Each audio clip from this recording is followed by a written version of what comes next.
Ladies and gentlemen, what if I told you that by not setting clear limits, you're handing over your power and letting the world use you? Today we're diving into the hard truth about why boundaries aren't just important. They're the only way to protect your peace, your energy, and your future. Stick around, because this might just change how you live your life forever. You are not selfish for putting yourself first. In fact, it's one of the most powerful decisions you will ever make. The world often teaches us that prioritizing others is noble and admirable, but it rarely tells us that self-neglect is dangerous. When you constantly show up for everyone else while abandoning your own needs, you're not being kind, you're being conditioned to disappear. Putting yourself first doesn't mean ignoring people. It means not abandoning yourself for them. It means realizing that your well-being is your responsibility and no one else's.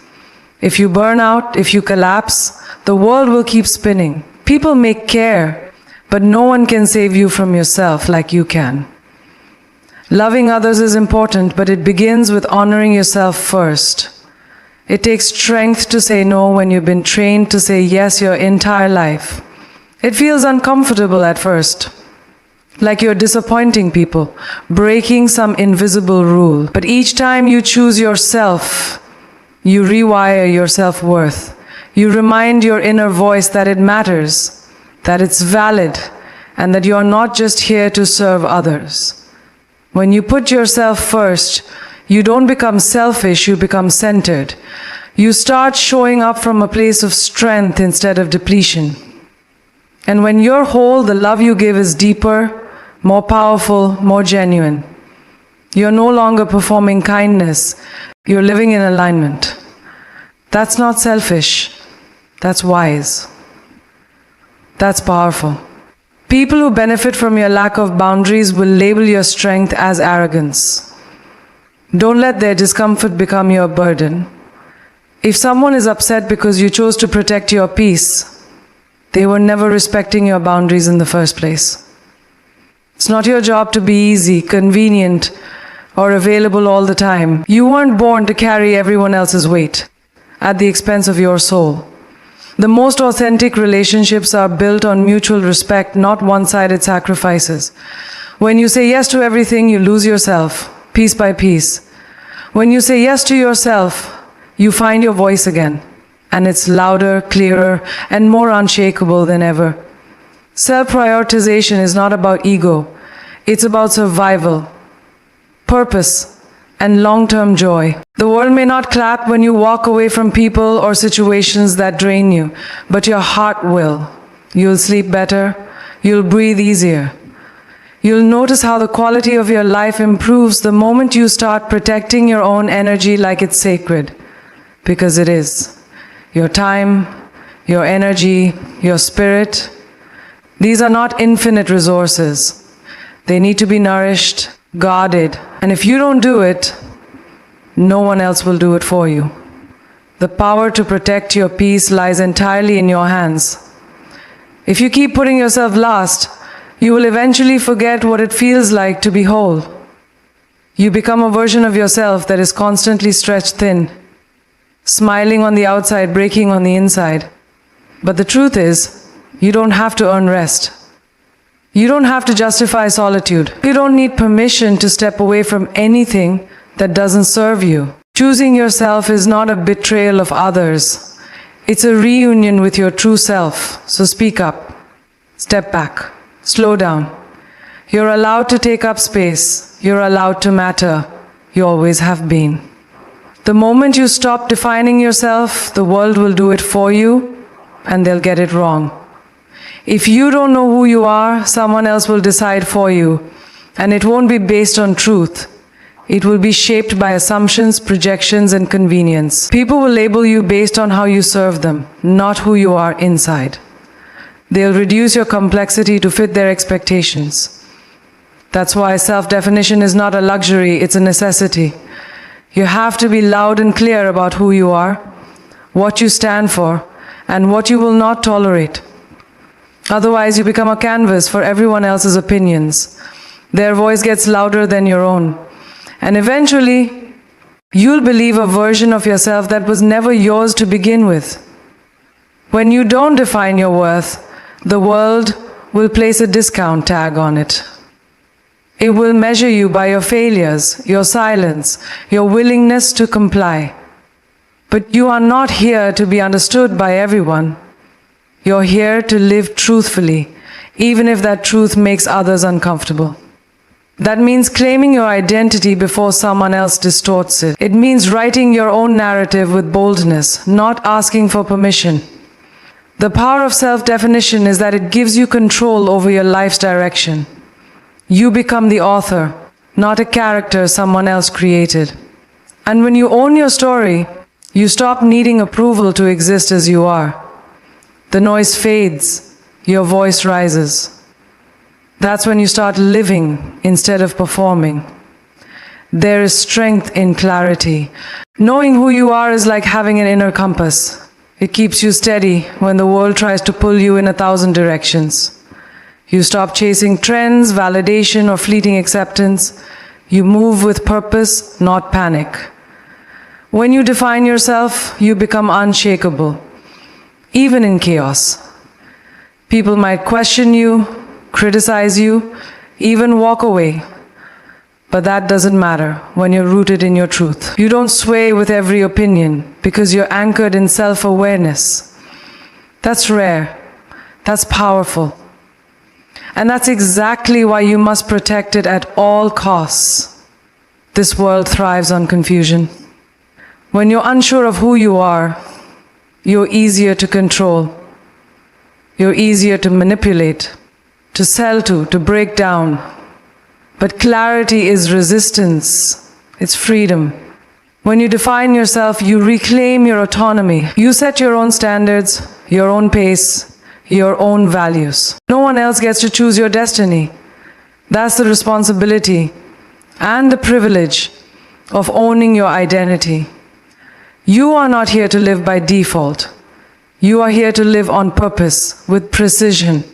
And that begins with drawing the line between who you are and who they say you are. Don't wait for the world to recognize you before you recognize yourself.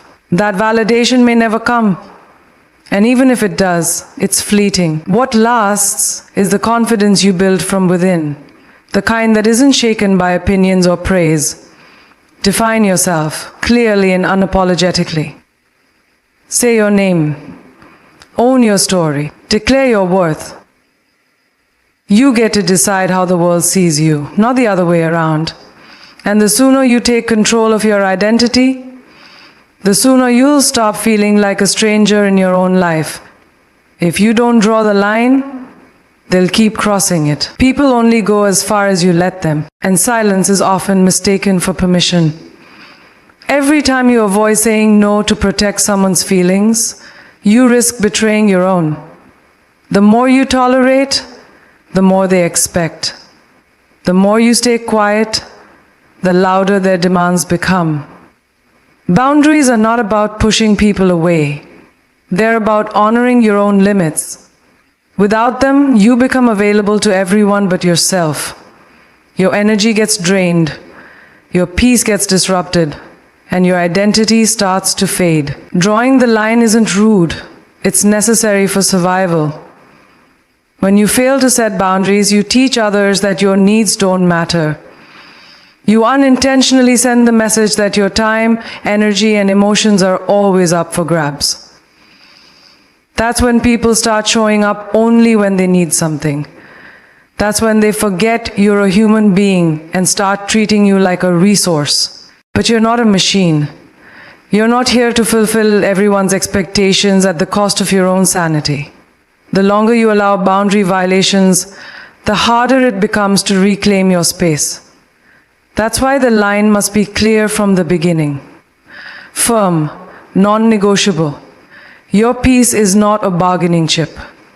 People don't always mean harm, but they will take advantage of unspoken limits. It's not always malicious, it's just human nature. If you don't define what's acceptable, they assume everything is. And while you might think that setting boundaries makes you seem difficult or cold, the truth is the opposite. Clear boundaries build respect. They show others how to treat you.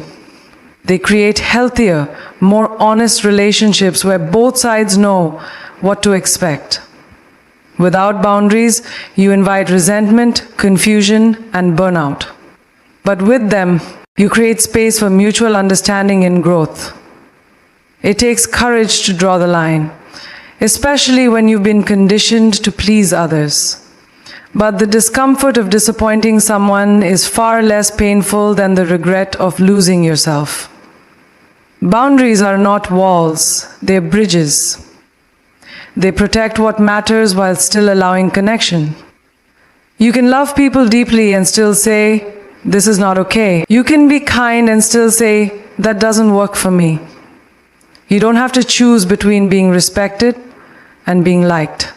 The people who truly care about you will understand, and those who don't, they were only benefiting from your silence. Every time you enforce a boundary, you reclaim a piece of your power. You remind yourself that your needs are valid, your space is sacred, and your voice deserves to be heard. Boundaries are not about control, they're about clarity. They define what's yours and what's not. They remind you that you have the right to protect your peace, to say no, and to walk away when necessary. If you don't draw the line, someone else will draw it for you, and it won't be in your favor. So take the pen, define the edge, and stand behind it with strength. Respect is not demanded, it is inspired by how fiercely you respect yourself.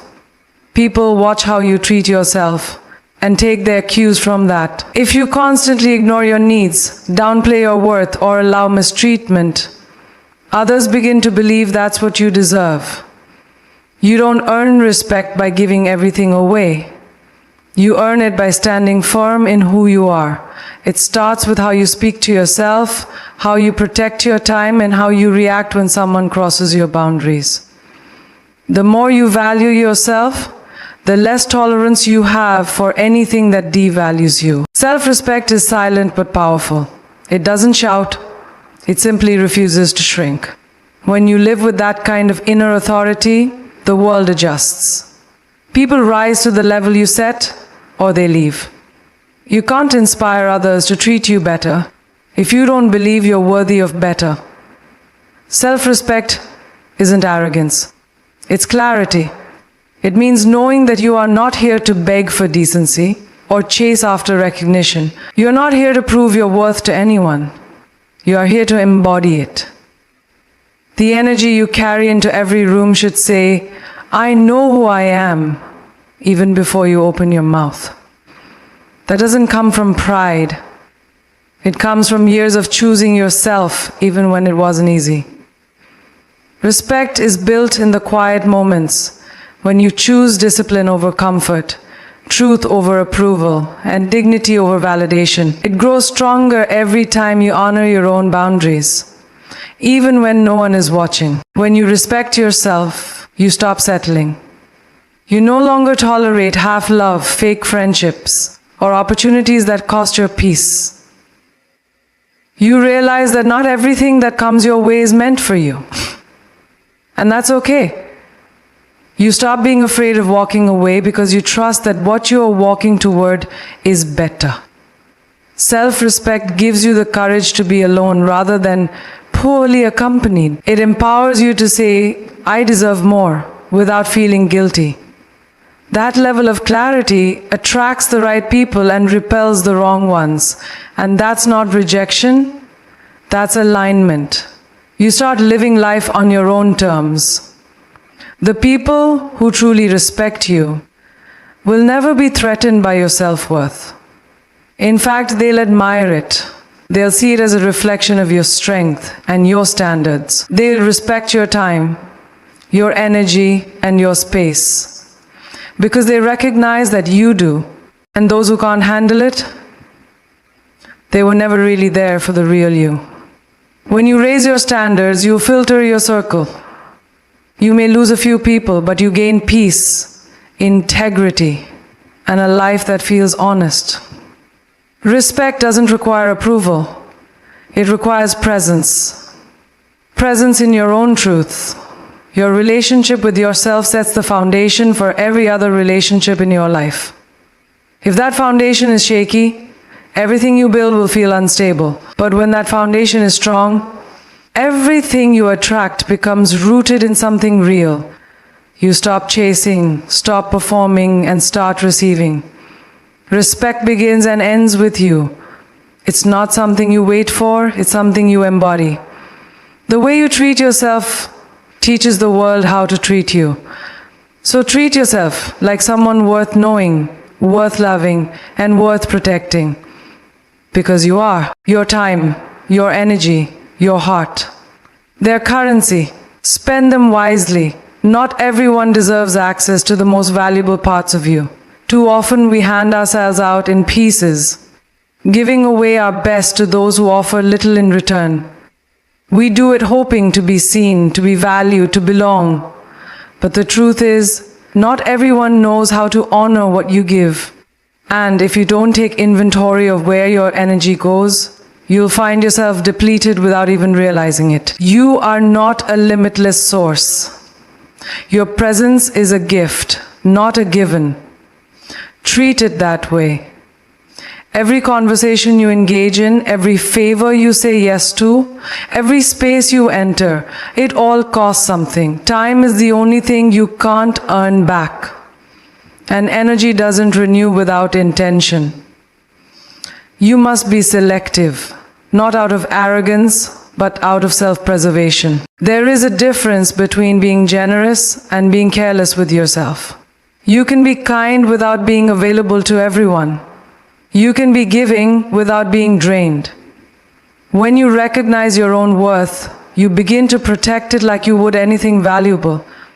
And once you do that, your life begins to change. You gain clarity, focus, and peace. You don't owe your energy to people who only come to take. You don't have to keep proving your value by constantly showing up for those who rarely show up for you. Relationships should be mutual, not one-sided transactions. And love, whether it's romantic or platonic, should never feel like emotional debt. If someone makes you feel guilty for needing rest, space, or silence, that's not love. That's convenience. And you are not here to be convenient. You are here to be whole. Every time you choose yourself, you reinforce the truth that your well-being matters. The most successful and fulfilled people are not the ones who say yes to everything. They're the ones who know when to say no.